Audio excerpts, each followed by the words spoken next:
नमस्कार दोस्तों, कैसे हैं आप लोग। उम्मीद करता हूँ खुश होंगे, मज़े में होंगे। तो दोस्तों, जैसा कि आप जानते हैं, मैं इस चैनल पर लेकर आता हूँ नए नए ऑडियो बुक्स जो होते हैं कॉमिक से, नॉवल से और स्टोरीज से।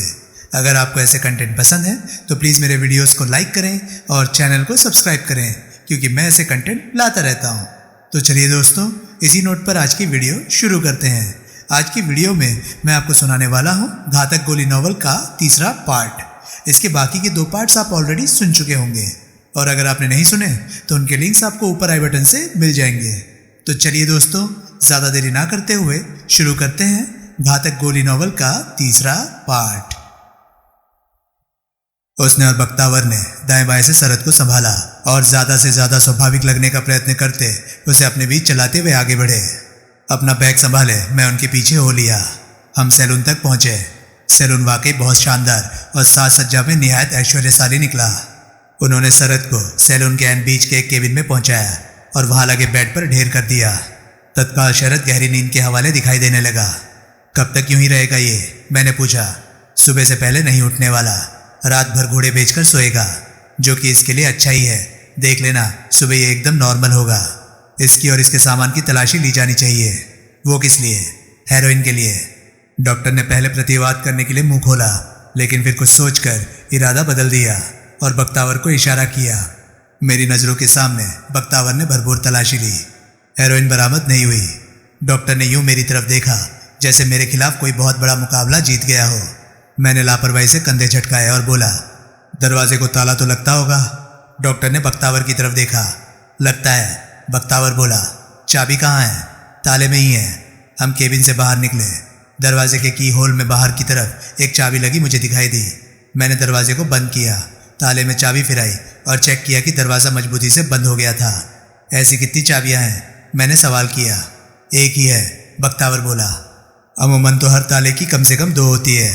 एक ही है, उसने पुरजोर लहजे में अपना जवाब दोहराया। सहमति में सिर हिलाते हुए मैंने चाबी अपनी जेब में डाल ली। डॉक्टर के नेत्र सिकुड़े। चाबी तुम रखोगे? वो बोला। कोई ऐतराज़? मैं अपलक उसे देखता हुआ बोला। मैं उसका डॉक्टर हूँ, इसे रात को किसी वक्त मेरी ज़रूरत पड़ सकती है। डॉक्टर साहब, अभी खुद अपनी जुबानी तो आप तस्दीक करके हटे हैं कि ये सुबह से पहले नहीं उठने वाला, फिर भी ज़रूरत पड़ सकती है। ऐसी ज़रूरत की घड़ी में मैं क्या बोतल बन के हवा में उड़ गया होऊंगा? ये यहाँ है, आप यहाँ हैं, मैं यहाँ हूँ, चाबी यहाँ है। So where is the problem? वो खामोश रहा। ये बीच का केबिन है, मैं बोला। इसके दाएं बाएं के केबिन आप और मैं कब्जा लेते हैं। उसने सहमति में सिर हिलाया। मैं दाएं केबिन का दरवाज़ा खोलकर भीतर दाखिल हो गया। मैंने नोट किया कि वो केबिन भी ऐन शरद के केबिन जैसा ही बना था। केबिन में 2 खिड़कियां थी जो कि एयर कंडीशन की वजह से स्थायी रूप से बंद थी। उनमें अनब्रेकेबल ग्लास की शीट लगी हुई थी और उनके फ्रेम पीतल के पेंचों की सहायता से सैलून की बॉडी के साथ कसे हुए थे। जो एक नई चीज़ मुझे वहाँ दिखाई दी वो एक टेलीफोन था। इंटरकॉम है, दरवाजे पर से डॉक्टर बोला। इससे किसी भी दूसरे केबिन में, पेंट्री में और किचन में बात की जा सकती है। शरद को भी इस इंतज़ाम की खबर है? क्यों नहीं होगी, मालिक है वो। फिर क्या प्रॉब्लम है? उसे रात को अपने डॉक्टर साहब की ज़रूरत होगी तो वो फ़ोन पर उनसे बात कर लेगा। डॉक्टर साहब ज़रूरत समझेंगे तो फ़ोन पर ही मेरे से चाबी मंगवा लेंगे। तुम समझते हो कि उसके केबिन को ताला ना लगा हुआ हो तो वो रात को उठकर कहीं चल देगा? नहीं, मैं ऐसा नहीं समझता। मुझे आपकी बात पर पूरा यकीन है कि वो सुबह से पहले अपनी गहरी नींद से नहीं जागने वाला। वो खामोश रहा। वैसे ये ट्रेन ग्वालियर के रास्ते में कहाँ रुकने वाली है? कहीं भी नहीं। यहाँ से चलने के बाद इसका पहला पड़ाव ग्वालियर ही है, जहाँ की ये सवेरे 6 बजे पहुँचेगी। आई सी। कहने का मतलब ये है, डॉक्टर के स्वर में व्यंग्य का पुट आ गया, कि इस बात का कतई कोई अंदेशा नहीं कि ये रात को उठेगा और गाड़ी को किसी स्टेशन पर खड़ी पाकर वहीं उतर जाएगा। मुझे वो अंदेशा वैसे भी नहीं है, मैं सर्द स्वर में बोला, क्योंकि उसके केबिन का ताला बाहर से बंद है और चाबी मेरे पास है। वो खामोश रहा। और गाड़ी ग्वालियर से पहले कहीं रुकने वाली नहीं, यानी कि शरद ट्रेन से नहीं उतर सकता तो कोई ट्रेन पर चढ़ भी नहीं सकता। तुम अभी भी अलेक्जेंडर के आदमियों की बाबत सोच रहे मालूम होते हो। जिसकी 20 लाख रुपए की आसामी भाग गई हो, उसके बारे में बहुत कुछ सोचना पड़ता है। अभी उसे नहीं मालूम कि उसकी आसामी भाग गई है। ये बात अभी उसे मालूम होते होते होगी। ये भी ठीक है। इसलिए ये सोचना बेवकूफ़ी है कि अलेक्जेंडर के आदमी अभी से हमारे पीछे लग जाएंगे या लग भी गए होंगे। आप मुझे बेवकूफ़ कह रहे हैं? अभी नहीं कह रहा। अभी मैं तुमसे इतना ज़्यादा नहीं मिला कि तुम्हारे बारे में कोई पुख्ता राय कायम कर सकूं। डॉक्टर साहब, हमने बहुत सारा वक्त इकट्ठे गुजारना है। कहीं भी नहीं। यहाँ से चलने के बाद इसका पहला पड़ाव ग्वालियर ही है, जहाँ की ये सवेरे 6 बजे पहुँचेगी। आई सी। कहने का मतलब ये है, डॉक्टर साहब, जर्नलिस्ट ऐसा हम ननद भौजाई की तरह लड़ते झगड़ते चकचक करते गुजारेंगे तो कैसे बीतेगी। जवाब देने की जगह वो परे देखने लगा। बाय द वे, कोई पेट पूजा का प्रबंध है या नहीं? है, बराबर है, बख्तावर कर रहा है। खाना सर्व होने से पहले ड्रिंक का आनंद लेना चाहो तो पेंट्री का चक्कर लगा आना, वहाँ हर तरह की ड्रिंक्स का स्टॉक है। गुड, या बख्तावर को फ़ोन कर देना, तुम जो चाहोगे वो तुम्हारे लिए वहीं ले आएगा। ड्रिंक्स में आपकी शिरकत हासिल होगी मुझे? आज नहीं, सिर्फ आज नहीं, या आगे देखेंगे। फिर एकाएक वो वहाँ से हट गया। रुखसत होने से पहले उसने ऐसे जोर से केबिन का दरवाज़ा बंद किया जैसे अपना कोई खास विरोध इस तरीके से दाखिला दफ्तर करना चाहता हो। मैं बेड पर ढेर हो गया। मैंने अपना डनील का पैकेट निकालकर एक सिगरेट सुलगाया और बड़े तृप्तिपूर्ण ढंग से उसके कश लगाने लगा। मेरा सिगरेट समाप्त होने तक बाहर कहीं गार्ड की सीटी की आवाज़ गूंजी। फिर ट्रेन हौले से पटरियों पर सरकने लगी। कुछ क्षण बाद प्लेटफॉर्म पीछे रह गया तो उसने रफ्तार पकड़ ली। मैं पेंट्री में पहुंचा। वहाँ एक वॉल कैबिनेट में मुझे विस्की के कई ब्रांड भरे मिले, जिसमें से मैंने एक जॉनी वॉकर ब्लैक लेबल की बोतल अपने कब्जे में कर ली। किचन में से मैंने एक गिलास और रेफ्रिजरेटर से सोडे की 2 ठंडी बोतलें हासिल की और वापस अपने केबिन में लौट आया। अगला आधा घंटा मैंने विस्की चुसकते और सिगरेट पीते गुजारा। गाड़ी तब तक अपनी पूरी रफ्तार के साथ पटरियों पर दौड़ रही थी। एकाएक फ़ोन की घंटी बजी। मैंने रिसीवर उठाकर कान से लगाया और बोला, हेलो। खाना। मुझे डॉक्टर का स्वर सुनाई दिया। हमारे साथ खाओगे या वहाँ भिजवाएं? आप कहाँ हैं? पेंट्री में। आता हूँ। अपना विस्की का ग्लास खाली करके मैं पेंट्री में पहुँचा, जहाँ की एक छोटी सी गोल मेज़ के गिर्द मुझे डॉक्टर और बख्तावर बैठे दिखाई दिए। मैं एक खाली कुर्सी पर बैठ गया तो बख्तावर खाना सर्व करने लगा। साहबजादा, मैंने डॉक्टर से सवाल किया। उसे डिस्टर्ब करना ठीक नहीं, डॉक्टर बोला। नशा टूटने से पहले उसे भूख नहीं लगने वाली, जो कि सुबह से पहले नहीं टूटने वाला। हाँ, कई बार बोला। मैंने भी कई बार सुना। ग्वालियर में ब्रेकफास्ट वो हमारे साथ करेगा। गुड। सैलून के 4 सिरों पर जो 4 दरवाजे हैं उनको भी ताला लगता होगा? लगता है, चारों को लगता है। चारों के हैंडलों में बिल्ट इन लॉक है, जिनको चाबियों के जरिए भीतर या बाहर से किसी भी तरफ से एन वैसे ही खोला जा सकता है जैसे कि केबिनों के दरवाजे खोले जा सकते हैं। चाबियाँ? वो सामने। उसने पेंट्री की एक दीवार की तरफ इशारा किया। एक बक्सा सा दीवार पर जड़ा देख रहे हो? देख रहा हूँ। चाबियाँ उसमें हैं, जाकर चौकस कर लो। ज़रूरत तो नहीं थी, लेकिन आप कहते हैं तो कर लेता हूँ। उसके कहने के ढंग से विरोध जताने की खातिर मैं बक्से के करीब पहुंचा।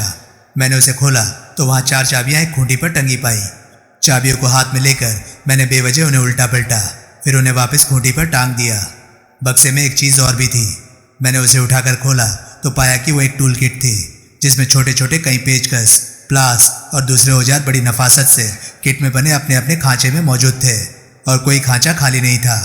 मैंने टूल किट को वापस बक्से में रखा, उसका ढक्कन बंद किया और खाने की टेबल पर लौटा। वार्तालाप फिर से शुरू ना हो सका। हमने खामोशी से खाना खाया। खाने की मेज़ से उठते उठते 12:30 बज गए। मैंने उनसे विदा ली और अपने केबिन में लौट आया। 10 मिनट बाद मैंने खामोशी से बाहर निकलकर गलियारे में कदम रखा। मेरी अपेक्षा अनुसार गलियारा खाली था। दबे पांव मैं शरद की केबिन के दरवाजे पर पहुंचा। मैंने चाबी को ताले के छेद में धीरे से घुमाया और दरवाज़ा खोलकर भीतर झांका। शरद दीन दुनिया से बेखबर बेड पर पड़ा था। उसकी सांस बड़े सुव्यवस्थित ढंग से चल रही थी और मुझे तो वो दोपहर तक भी उठता नहीं लग रहा था। बढ़िया। मैंने दरवाजे को बदस्तूर लॉक किया और अपने केबिन में वापस लौट आया। कपड़े तब्दील करके मैं बेड पर ढेर हुआ। जल्दी नींद मुझ पर हावी होने लगी। दौड़ती रेल की डगमग से मुझे ऐसा लग रहा था जैसे कि मैं किसी हिंडोले में झूल रहा था। सोनाली के सपने लेता पता नहीं कब मैं नींद के हवाले हो गया। दरवाजे पर निरंतर पड़ती दस्तक से मेरी आंख खुली। मैंने शीशे की खिड़की में से बाहर झांका तो रात के निपट अंधकार की जगह मुझे दिन का उजाला दिखाई दिया। खिड़की से पार मुझे एक शेड सा दिखाई दिया और मैंने अनुभव किया कि सैलून उस घड़ी स्थिर थी। मैंने उठकर दरवाज़ा खोला। बाहर हाथ में एक ट्रे उठाए बख्तावर खड़ा था। गुड मॉर्निंग, वो बोला। कॉफ़ी? Thank you. मैंने उसके हाथ से ट्रे थाम ली। हम कहाँ हैं? ग्वालियर में। गाड़ी पहुँच गई यहाँ? पहुँचकर हमें पीछे छोड़कर आगे के सफ़र पर भी चली गई। हमारा सैलून ट्रेन से कट चुका है और इस वक्त हम रेलवे की एक साइडिंग में मौजूद हैं। ओह, डॉक्टर कहाँ हैं? अपने केबिन में बैठे कॉफ़ी पी रहे हैं। और साहबजादे? उन्होंने कॉफ़ी पी? कैसे पियेंगे? चाबी तो तुम्हारे पास है। भूल गए? हाँ, भूल ही गया। मैंने खूंटी पर टंगे कोट की जेब में से चाबी बरामद की और बोला, जाग गए होंगे साहबजादे? अभी पता चल जाएगा। जाग गए होंगे तो उन्हें भी कॉफ़ी सर्व कर दूंगा, नहीं जागे होंगे तो अभी और सोता रहने दूंगा। बढ़िया। मैंने ट्रे को एक टेबल पर रख दिया और बोला, आओ। कहाँ आऊँ? वो उलझनपूर्ण स्वर में बोला। भाई चलकर शरद की केबिन का दरवाज़ा खोलें। तुम क्यों जहमत करते हो? चाबी मुझे दे दो और खुद कॉफ़ी पियो। जहमत कैसी? कोई 10-20 कोस थोड़े ही जाना है मैंने, बगल के केबिन तक ही तो जाना है। इसी बहाने मैं उसे गुड मॉर्निंग भी बोल लूँगा और ये भी देख लूँगा कि वो नॉर्मल हो चुका है या अभी भी वो खस्ता हालत में ही है। हटो। वो एक तरफ हटा तो मैंने गलियारे में कदम रखा। मैंने आगे बढ़कर शरद के केबिन के दरवाजे की चाबी लगाई और फिर दरवाज़ा खोला। Hello, good morning. मैं ठिठक गया। मैं भौचक्का सा केबिन के भीतर देखने लगा। केबिन खाली था, शरद भीतर नहीं था। कहाँ गया? मेरे मुंह से निकला। बख्तावर ने मेरा कंधा दबाकर सस्पेंस भरे भाव से एक खिड़की की तरफ इशारा किया।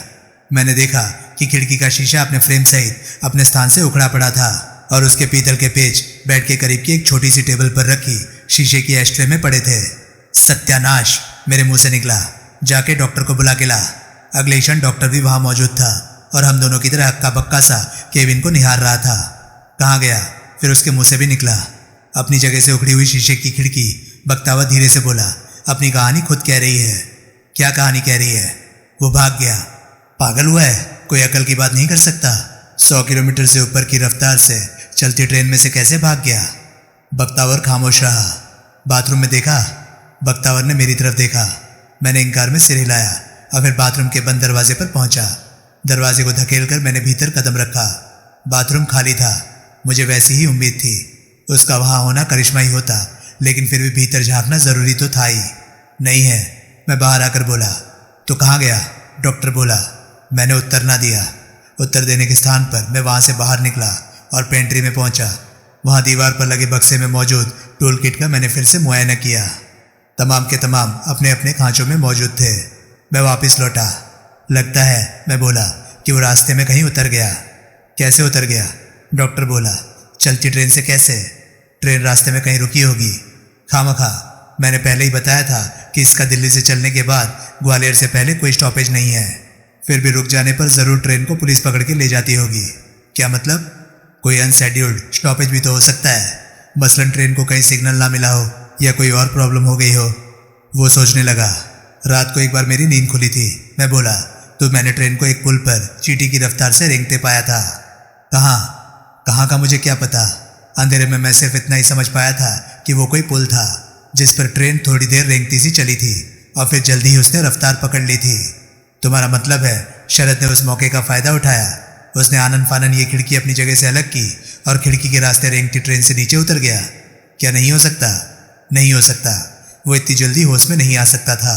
कितनी जल्दी? क्या मतलब? आपको क्या पता कि दिल्ली और ग्वालियर के बीच में उसे कब होश आया? मुमकिन है उसकी नींद सुबह ही खुली हो और सुबह ही ट्रेन ग्वालियर पहुंचने से पहले किसी वक्त इतनी धीमी हुई हो कि वो खिड़की उखाड़कर उसमें से उतर भागा हो। लेकिन तुम तो कह रहे हो कि ट्रेन किसी पुल पर रेंग रही थी। तो मैं इस रूट से पूरी तरह से वाकिफ हूँ। ऐसा कोई पुल ग्वालियर के करीब नहीं है। करीब नहीं है तो दूर होगा। दूर तो, उसके मुंह से स्वमेव निकला। है। कहाँ? आगरे के पास, जमुना पर। आजकल उस पुल पर मरम्मत का काम चल रहा है, जिसकी वजह से हर गाड़ी को डेड स्लो रफ्तार से उस पर से गुजरना पड़ता है। So there you are. लेकिन आगरे से ये ट्रेन रात के 2:30-3 बजे गुजरती है। उस घड़ी तक शरद का सिडेटिव के असर से मुक्त हो पाना नामुमकिन था। जरूर आप अपने सिडेटिव की पोटेंसी को ठीक से जज नहीं कर पाए। जरूर आपका मामूली ताकत वाला इंजेक्शन ज्यादा ही मामूली ताकत वाला था। नतीजतन वो आपकी उम्मीद से कहीं ज्यादा जल्दी होश में आ गया था। कमाल है। अब क्या होगा? बख्तावर सस्पेंस भरे स्वर में बोला। क्या पता? डॉक्टर बोला कि वो सैलून में कहीं हो। क्या कहने? मैं बोला, यानी कि वो ये खिड़की तोड़कर चलती गाड़ी में से बाहर निकला, सैलून के 4 दरवाजों में से किसी एक पर पहुंचा, बाहर से उसका ताला तोड़कर उसे खोला और भीतर आकर किचन या पेंट्री के किसी कबर्ड में छुप गया। डॉक्टर ने उत्तर ना दिया। या शायद रेफ्रिजरेटर में बैठा हो। तुम तो, वो तल्खी से बोला, यूं बातें कर रहे हो जैसे उसके गायब हो जाने के पीछे तुम्हारी कोई जिम्मेदारी नहीं। मेरी क्या जिम्मेदारी है? तमाम जिम्मेदारियां तो आप ओढ़े बिछाए बैठे थे। क्या मतलब? आप ही का दावा था कि आपके इंजेक्शन की वजह से सारी रात वो नींद से नहीं जागने वाला था। आप ही का दावा था कि 100 किलोमीटर की रफ्तार से दौड़ती ट्रेन से जुड़े इस सैलून में कोई दाखिल नहीं हो सकता था। आप ही का दावा था कि केबिन को बाहर से ताला लगा होने की सूरत में यह भीतर बिल्कुल सेफ था। क्या गलत दावा था? जो गलत था वो आपके सामने है। ऐसा कोई दावा वजूद में ना होता तो तुम क्या कर लेते? तो मैं विस्की पी के भरपेट खाना खा के अलग केबिन में खर्राटे भरने की जगह रात इसी के पहलू में गुजारने की तरजीह देता। डॉक्टर के मुंह से बोलना फूटा। बॉस, एकाएक बख्तावर बोला। छोटा साहब भाग भी गया तो क्या आफत आ गई? भाग के कहाँ जाएगा? वो वापस दिल्ली ही तो पहुंचेगा, फिर देर सवेर वहां से सूरजकुंड। ऐसा हो तो बात ही क्या है, डॉक्टर दबे स्वर में बोला। लेकिन मुझे तो कोई और ही चिंता सता रही है। क्या? मैं बोला, कहीं उसने आत्महत्या ना कर ली हो? क्या? मैं उसकी केस हिस्ट्री से पुराना वाकिफ हूँ। पिछले दिनों वो बस्ती के ऐसे दौर से गुजर रहा था जिसमें कि लोग अक्सर अपनी जान के दुश्मन बन जाते हैं। आपका मतलब है वो पुल पर गुजरती गाड़ी से नीचे नहीं उतरा होगा, उसने जमुना में छलांग लगा दी होगी। ऐसा ही अंदेशा है मुझे। ये भी एक वजह थी दिल्ली से चलने से पहले उसे सेडेटिव का इंजेक्शन देने की, जो कि किसी काम नहीं आया। मुझे हैरानी है, ऐसा नहीं होना चाहिए था। उसे दरिया में छलांग नहीं लगानी चाहिए थी। हाँ, तैरना जानता था? नहीं। यानी कि दरिया में कूदा तो जान देने की मंशा से ही कूदा। हाँ, इतनी सहमत किस लिए? 100 किलोमीटर से ज़्यादा की रफ्तार से दौड़ती ट्रेन में से वो वैसे ही कहीं भी बाहर छलांग लगा देता तो क्या बच जाता? क्या पता क्या किया उसने या क्या नहीं किया, लेकिन है ये आत्महत्या का ही मामला। तस्दीक तो, बख्तावर बोला, लाश की बरामदी से ही हो पाएगी। हाँ, भले वो कहीं रेलवे ट्रैक के करीब से बरामद हो या दरिया में से निकाली जाए। बहरहाल, मैं बोला, आपका मुकम्मल एतबार आत्महत्या पर ही है। भाई, उसकी दिमागी हालत, मौजूदा हालत, जबकि मुमकिन ये भी है कि वो रेंगती ट्रेन में से सुरक्षित बाहर कूदा हो, पाँव पाँव चलकर रेलवे ट्रैक से परे किसी सड़क पर पहुंचा हो और कोई सवारी तलाश करके उस पर सवार होकर किसी होटल में जाकर सो रहा हो। छोटा साहब, तत्काल बख्तावर आशापूर्ण स्वर में बोला, आगरे के किसी होटल में होगा, जहाँ से कि वो देर सवेर, मैं बोला, वापस दिल्ली के लिए रवाना हो जाएगा, यानी कि घर पहुंच जाएगा। बख्तावर बोला, घर का रुख तो शायद वो ना करे। क्यों? डॉक्टर बोला, क्योंकि वहां से तो उसे पकड़कर फिर जबरन सफर पर रवाना कर दिया जाएगा। घर भले ही ना पहुंचे, बख्तावर बोला, लेकिन यूँ सलामत तो होगा छोटा साहब? सलामत ही होगा, क्योंकि डॉक्टर साहब की आत्महत्या वाली थ्योरी फिलहाल तो मुझे हजम नहीं हो रही। क्योंकि आत्महत्या की ये वजह कतई नाकाफी है कि वो पस्ती की गिरफ्त में था। रेगुलर नशा करने वालों का अक्सर पस्ती की गिरफ्त में आ जाना आम वाकया होता है। ऊपर से अब तो वो मूड ही सुधारने के लिए घर से निकला था। सुधरे मूड का जलवा देख पाने से पहले ही आत्महत्या कर लेने की या तो कोई और ही निहायत पुख्ता वजह होनी चाहिए, या फिर ये बात गलत है, बेबुनियाद है। मिस्टर डिटेक्टिव, उसकी पस्ती की हालत को तुम उतने बेहतर तरीके से नहीं समझ सकते थे जितने से कि मैं समझ सकता था, समझ चुका था। इसलिए आप ये पस्ती का सॉन्ग एंड डांस ड्रामा बंद नहीं करेंगे। लेकिन जब हकीकत, ओके, मैंने मान ली आपकी बात। अब आप मुझे ये बताइए कि जब आप इतने मुतमईन थे उसकी उस हालत की बाबत, तो क्या आपको उसे अकेला छोड़ना चाहिए था? वो यहाँ सेफ था। मैं कभी सपने में भी नहीं सोच सकता था कि इस बंद केबिन में वो ऐसी कारगुजारी कर गुजरेगा। आत्महत्या जैसी कारगुजारी? हाँ, उधार खाए बैठे हैं आप उसे मर चुका तस्लीम करने के लिए। वो खामोश रहा। खैर छोड़िए वो किस्सा, अब बोलिए इरादा क्या है? इरादा क्या है? उसने दोहराया। ओफो, मैं झल्लाया। मैंने आपसे पूछा है। सफ़र आगे बढ़ाने का तो अब कोई मतलब ही नहीं रहा। यहाँ रुके रहना भी बेमानी है, वापस ही चलना होगा। कैसे? शहर जाकर दिल्ली की किसी फ्लाइट का पता करना होगा। वैसे बात ना बनी तो टैक्सी कर लेंगे। और ये सैलून, इसको दिल्ली की किसी गाड़ी के साथ जुड़वाने का इंतज़ाम करने में बहुत टाइम लगेगा। बख्तावर यहाँ ठहर जाएगा। ये जब भी मुमकिन होगा सैलून के साथ वापस लौट आएगा। बख्तावर ने सहमति में सिर हिलाया। आधे घंटे में हम शहर का रुख करेंगे। ओके। उनके साथ मैं बाहर निकला। मैंने अपने केबिन की ओर बढ़ने का अभिनय किया, लेकिन वास्तव में मैं गलियारे में ही मंडराता रहा। डॉक्टर अपने केबिन में और बख्तावर पेंट्री में दाखिल होकर मेरी निगाहों से ओझल हो गया, तो मैं चुपचाप फिर सरहद की केबिन में दाखिल हो गया। अभी थोड़ी देर पहले मैंने खिड़की के करीब की एक टेबल पर एक खुला लेटर पैड रखा देखा था, जो कि मुझे यकीन था कि तब वहाँ नहीं था, जबकि आधी रात के बाद मैंने उसके केबिन में झांका था। टेबल के करीब पहुंचकर मैं उस पर झुका और मैंने गौर से लेटर पैड का मुआयना किया।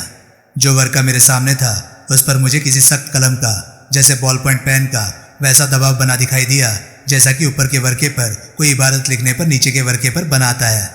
यानी कि किसी ने लेटर पैड पर बॉल पेन से कोई इबारत लिखकर वो वर्का फाड़ लिया था, लेकिन इबारत का नामालूम सा दबाव नीचे के वर्के पर भी बन गया था। मैंने लेटर पैड से वो वर्का फाड़ कर अपने अधिकार में कर लिया। मैं केबिन से बाहर निकला। बाहर कदम रखते ही मैं ठिठक गया। गलियारे में डॉक्टर मौजूद था और अपलक मुझे देख रहा था। कपड़ों की अलमारी में झांकना भूल गया था। मैं तनिक खिसियाए स्वर में बोला, तुम्हारे ख्याल में लड़का अलमारी में जा खड़ा हो सकता था? क्या पता लगता है, फिर बेड के नीचे भी देख लिया होता। देख लिया है। मिला कहीं? नहीं, अफसोस है। फिर मैं उसकी तरफ पीठ फेर कर अपने केबिन की ओर बढ़ चला, जहां की मेरी कॉफी मेरे वियोग में आए भरती ठंडी हो रही थी। शाम ढल रही थी जबकि मैं दिल्ली अपने घर जाकर लगा। ग्वालियर से प्लेन टिकट हमें मुहैया नहीं हो सकी थी, जिसकी वजह से मजबूरन हमें टैक्सी का सफ़र कबूल करना पड़ा था। फरीदाबाद से गुजरते वक्त डॉक्टर ने इसरार किया था कि मैं पहले उसके साथ सूरजकुंड चलता, लेकिन मुझे उसकी बात कबूल नहीं हुई थी। मैं फौरन अपने घर पहुंचकर सफ़र की थकान उतारना चाहता था। पीछे जो बीती थी उसकी रिपोर्ट अकेला डॉक्टर भी महासिंह को दे सकता था और मैं कभी बाद में उससे मिलने जा सकता था। बहरहाल उसने मुझे बदरपुर बॉर्डर पर टैक्सी से उतार दिया, जहाँ से कि मैं एक लोकल टैक्सी पकड़कर ग्रेटर कैलाश पार्ट 2 में स्थित अपने आवास पर पहुंच गया। टैक्सी का भाड़ा चुकाकर मैं बैग उठाए कंपाउंड में दाखिल हुआ था कि बरामदे में मेरे वयोवृद्ध मकान मालिक ओक साहब प्रकट हुए। नमस्ते ओक साहब, मैं बोला। 2 आदमी तुम्हें पूछ रहे थे, वो व्यग्र भाव से बोले। दिन भर में कई फेरे लगा गए हैं। कौन 2 आदमी? मनी मन ऑफिस में आए उल्टी मूछ जैसे भारी भवों वाले दादा का ख्याल करता हुआ मैं बोला। अपने आप को पुलिस वाले बता रहे थे, वैसे लगते नहीं थे। वर्दी में नहीं थे? नहीं थे, लेकिन कहते यही थे कि पुलिस वाले थे। तुम्हारे बारे में बहुत सवाल कर रहे थे। कैसे सवाल? यही कि तुम कैसे आदमी थे, तुम्हारा पेशा क्या था, कैसा था वगैरह। आए कहाँ से थे? पता नहीं, मेरे ख्याल से वो फिर आ गए। मैं घूमा तो मैंने कंपाउंड के फाटक के सामने आकर एक जीप को रुकते पाया। जीप में ड्राइवर के अलावा 2 व्यक्ति सवार थे। दोनों सादे कपड़े पहने थे, लेकिन उनके भारी जूते, जो कि पुलिस वालों को वर्दी के साथ इशू होते हैं, उनके पुलिसिया होने की चुगली कर रहे थे। दोनों के चेहरे कठोर थे और उन पर वैसी तमतमाहट थी जो कि हराम का माल बहुतायत में मुहैया होने पर पैदा होती थी। दोनों मेरे लिए नितांत अजनबी थे।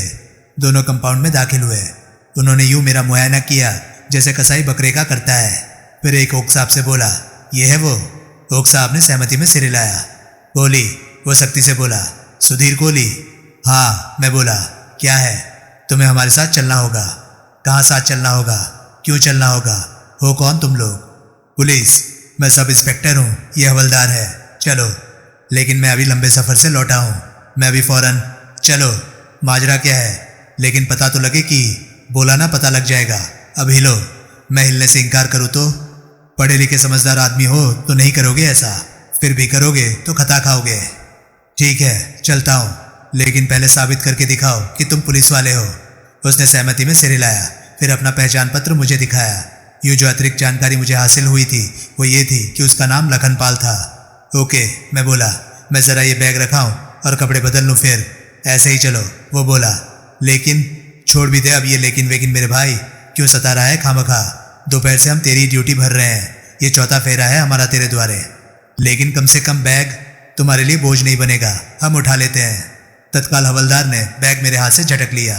फिर दोनों घूमे और जीप की ओर बढ़ चले। मैं जैसे उनके नहीं अपने बैग के पीछे चल रहा था। हमारी जीप में सवार होते ही जीप आगे दौड़ चली। मैंने एक सिगरेट सुलगा लिया और फिर बोला, इतना तो बता दो हम जा कहाँ रहे हैं? अभी मालूम हुआ जाता है, बस तनिक देर शांति से टिक कर बैठो। तभी मुझे एहसास हुआ कि हवलदार खामोशी से मेरा बैग टटोल रहा था। अरे, मैं तीव्र विरोधपूर्ण स्वर में बोला, ये क्या कर रहे हो? लेकिन तब तक वो बैग में से मेरी 38 कैलिबर की स्मिथ एंड वेसन रिवॉल्वर बरामद कर चुका था।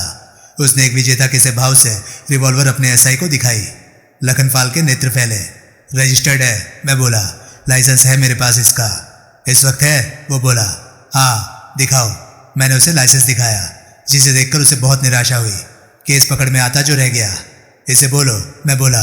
रिवॉल्वर को वापस बैग में रखे और बैग से छेड़खानी बंद करे। जय सिंह, सुना? साहब जी, 38 कैलिबर की है, SNW लिखा है इस पर। जय सिंह तनिक उत्तेजित स्वर में बोला। क्या पता इसी से कत्ल। चुप रहे बेवकूफ, लखनपाल भुड़क कर बोला। जय सिंह ने जोर से होंठ भींचे। उसने रिवॉल्वर को बैग में डालकर बैग बंद कर दिया, लेकिन बैग को अपने ही अधिकार में रखा। ओहो, मैं बोला, तो कोई कत्ल का मामला है? ना तजुर्बेकार है। लखनपाल ने अपने हवलदार के बारे में राय जाहिर की। जल्दी जोश खा जाता है, मुंह फाड़े बिना ना रह सका। इंस्पेक्टर साहब तफ्तीश वाले हालात से तुम्हारा आमना सामना एकाएक कराना चाहते थे। इसने सब गुड़ गोबर कर दिया। तुम लोग समझते हो कि मैंने किसी को शूट कर दिया है। अब क्या समझना है? जो हम समझते हैं उसको तुम्हारी सूरत पर से पढ़ने का स्कोप तो अब खत्म हो गया। मरा कौन है? क्या मैं उसे जानता हूँ? यही मालूम करने के लिए तो तुम्हें साथ लाए हैं। लेकिन ज़रा चुप बैठो यार, समझ लो कि पहुँचे की पहुँचे। मैं खामोशी से सिगरेट के कश लगाने लगा। जीप ने बॉर्डर पार किया। कहाँ जा रहे हो भाई? मैं व्यग्र भाव से बोला। ये तो हरियाणा आ गया, ठिकाना आ गया, लखनपाल बोला। जीप एक अस्पताल के कंपाउंड में दाखिल हुई, लेकिन उसके सामने रुकने की जगह पिछवाड़े में पहुंची, जहाँ की एक छोटी सी 1 मंजिला इमारत पर इंग्लिश में मोर्ग और उसके नीचे हिंदी और उर्दू में मुर्दाघर लिखा था। इंस्पेक्टर साहब का पता कर। जीप से उतरता लखनपाल हवलदार से बोला, मैं इसे भीतर लेके चलता हूँ। हवलदार खामोशी से गर्दन हिलाता एक और बढ़ गया। बैग को वो जीप में ही छोड़ गया था, जिसे कि मैंने अपने काबू में कर लिया। लखनपाल ने कोई ऐतराज न किया। वो मुझे भीतर एक हॉल में ले आया, जहाँ की एक मेज पर सफ़ेद चादर से ढकी एक लाश पड़ी थी। लाश जनाना थी। ये उसके नक से सिक तक ढके होने के बावजूद भी साफ पता लग रहा था। लखनपाल ने मुझे लाश के पहलू में खड़ा किया और फिर एक झटके से उसके चेहरे से चादर खींची। पहचानो, वो कठोर स्वर में बोला। मैंने झिझकते हुए लाश पर निगाह डाली। वो एक नौजवान लड़की की लाश थी, जो कि मौत की गिरफ्त में भी निहायत हसीन लग रही थी। मैं उससे पूरी तरह से नावाकिफ था। ऐसे हसीन चेहरे की कभी एक झलक पाई होने पर भी मैं उसे भूल गया होता, ऐसा आपके खादिम के लिए मुमकिन नहीं था। मैं नहीं पहचानता, मैं बोला। मैंने इसे पहले कभी नहीं देखा। ठीक से पहचानो। नहीं पहचानता। ये सूरत मेरे लिए बिल्कुल अजनबी है। कैसे मरी? जवाब में उसने चादर कमर तक खींच दी। मुझे उसके उन्नत वृक्ष पर दिल के ऐन ऊपर गोलियों से बने 2 सुराख दिखाई दिए। तभी हवलदार जयसिंह वापस लौटा। इंस्पेक्टर साहब, वो बोला, मौका वारदात पर है। सहमति में सिर हिलाते हुए लखनपाल ने चादर को वापस लाश पर खींच दिया। मौका वारदात जो जगह निकली वो उस सड़क पर थी, जिसके सिरे पर वहां से कोई 2 किलोमीटर आगे सक्तावत एस्टेट थी। वो एक छोटी सी 1 मंजिला इमारत थी, जिसके इर्द गिर्द 200-250 गज तक कोई दूसरी इमारत नहीं थी। प्रत्यक्ष वो कोई नई कॉलोनी थी, जो कि अभी बसनी शुरू ही हुई थी। कॉलोनी का नाम सिद्धार्थ कॉलोनी था, जो कि सड़क के दहाने पर लगे एक बोर्ड पर लिखा था। इमारत में मेरी पेशी एक बावर्दी इंस्पेक्टर के सामने हुई, जो कि मुझे बताया गया कि स्थानीय थाने का इंचार्ज था और उसकी वर्दी पर लगी नेम प्लेट के मुताबिक उसका नाम हेतराम था। कित मर गया था? वो ठेठ हरियाणवी लहजे में लखनपाल पर बरसा। ये घर पर नहीं था। तत्काल लखनपाल ने सफाई पेश की। कहीं फेरे लगाने पड़े, अभी भी बस पहुंचा ही था। कहाँ थे भाई? वो मेरे से संबोधित हुआ। कहीं बाहर गया था, मैं बोला। क्यों पूछ रहे हो? क्यों मुझे याद तलब किया गया है? बैठो, वो अनपेक्षित नरमी से बोला। मैं उसके सामने एक कुर्सी पर बैठ गया। एक कत्ल हो गया है यहाँ पिछली रात, नौजवान लड़की का, जिसकी लाश मुझे मोर्ग में पड़ी दिखाई गई थी। हाँ, अरे किशनपाल, अरे किशनपाल, पहचाना इसने छोरी को? मना करता है चौधरी साहब, किशनपाल बोला। बोलता है कभी नहीं देखा। ऐसा बोले? वो फिर मेरे से संबोधित हुआ। हाँ, मैं बोला। वो लड़की मेरे लिए एकदम अजनबी थी। हमारी तफ्तीश तो ऐसा नहीं कहती।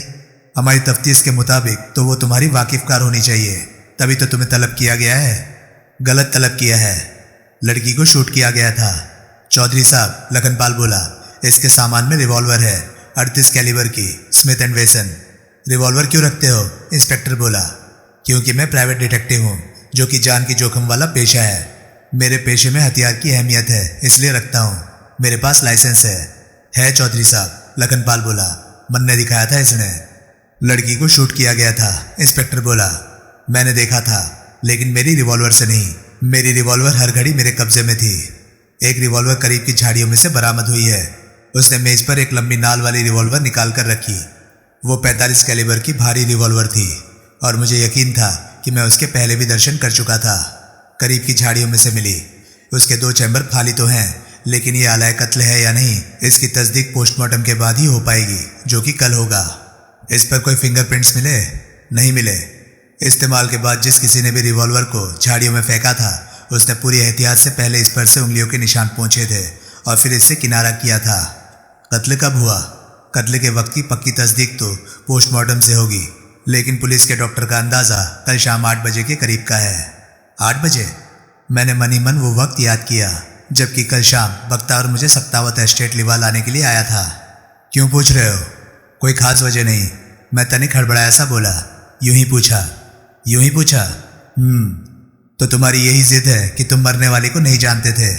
ये जिद नहीं, हकीकत है। फिर वो तुम्हें कैसे जानती थी? आप कैसे कह सकते हैं कि वो मुझे जानती थी?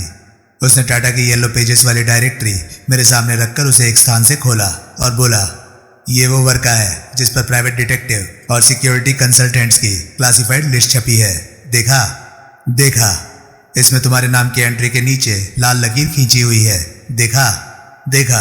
इतने से ये साबित हो गया कि लड़की मुझे जानती थी।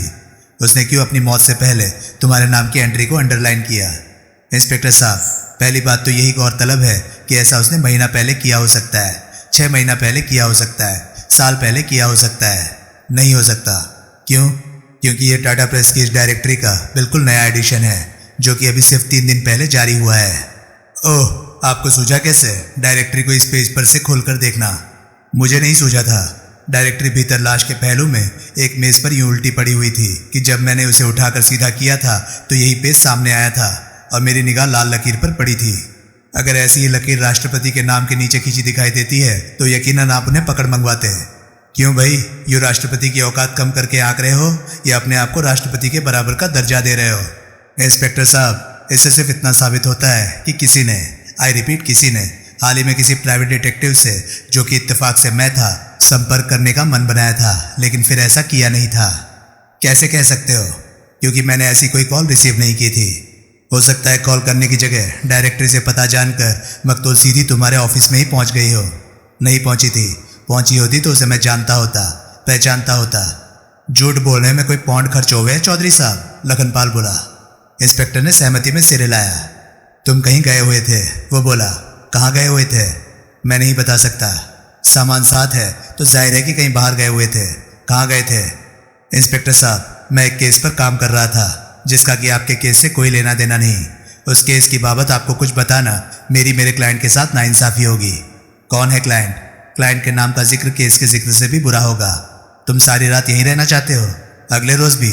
उससे अगले रोज भी? यहाँ या हवालात में? आप ऐसा नहीं कर सकते। कौन रोकेगा मुझे? मेरा क्लाइंट रोकेगा, जो कि बहुत रसूख वाला आदमी है। उसके रसूख को धौस की तरह इस्तेमाल करने के लिए भी तुम्हें उसका नाम लेना पड़ेगा। ये तो भारी ज्यादती है आपकी। छोरे, पुलिस की नौकरी कहीं ज्यादती के बिना चलती है? मैंने असहाय भाव से गर्दन हिलाई। अब ठंडे ठंडे कल शाम के बाद की अपनी मूवमेंट्स बयान करो। मैं 28 तारीख सोमवार से बयान करता हूँ। सोमवार से क्यों?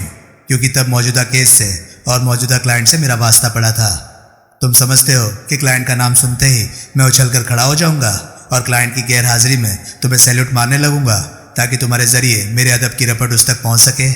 हो सकता है। इंस्पेक्टर ने घूरकर मुझे देखा। छोरे का मिजाज गर्म मालूम हो गया है चौधरी साहब, लखनपाल बोला। हुक्म होवे तो ठंडा करें। अभी नहीं, अभी इसी की मर्जी चलने दें। वो फिर से मेरे से संबोधित हुआ। बोलो भाई, जहां से मर्जी बोलो। दिल्ली में क्या हैसियत है तुम्हारे क्लाइंट की जिसे कि तुम तोप की तरह पेश कर रहे हो? वो दिल्ली का नहीं है, यहीं का है। अच्छा, मेरे ख्याल से सक्तावत एस्टेट भी आपके थाने की हदबंदी में आती है। वो शक पकाया। उसने संदिग्ध भाव से मेरी तरफ देखा। सक्तावत एस्टेट में कौन है तुम्हारा क्लाइंट? महासिंह। यहाँ डायरेक्टरी है तो फोन भी होगा। आप महासिंह को फोन कर लीजिए, वो इजाजत देगा तो मैं तमाम किस्सा आपको कह सुनाऊंगा। वो तत्काल कुछ न बोला। कुछ क्षण वो खामोश बैठा अपनी मूंछों को मरोड़ता रहा। फिर एकाएक बोला, इसे बाहर लेके जा। उठ भाई, लखनपाल मेरी बाहें थामता हुआ बोला। वो मुझे बाहर कंपाउंड में ले आया, जहां पहुंचते ही सबसे पहले मैंने अपना डनील का पैकेट निकालकर एक सिगरेट सुलगाया। सच में कह रहे हो? लखनपाल बोला। कि तुम महासिंह के लिए काम कर रहे हो? हाँ, मैं बोला। इसमें झूठ बोलने वाली कौन सी बात है? फिर तो समझ लो कि खुशकिस्मत निकले। सक्तावत एस्टेट वालों के आदमी के साथ ज्यादती से पेश आने की मजाल चौधरी हेतराम की भी नहीं हो सकती, भले ही वो अपने आप को कितना भी फन्ने खा समझता हो। जानकर खुशी हुई। उसके नशेड़ी छोरे का अब क्या हाल है? तुम जानते हो उसे?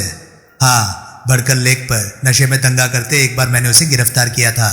तब मुझे मालूम नहीं था कि वो महासिंह का छोरा था। मालूम पड़ने पर मैंने उसने मेरे से नहीं 100 बार माफी मांगी और खुद इसे एस्टेट पर महासिंह के हवाले करके आया। आई सी, इधर बहुत रसूख है सक्तावत एस्टेट वालों का। कैसा है छोरा? कुछ थोड़ा बहुत सुधरा या नहीं? अब तो समझ लो कि पूरा ही सुधर गया है। क्या मतलब? भगवान को प्यारा हो गया। अच्छा, कब? कैसे? कल रात को किसी वक्त चलती ट्रेन से छलांग लगा दी। यानी कि खुदकुशी कर ली?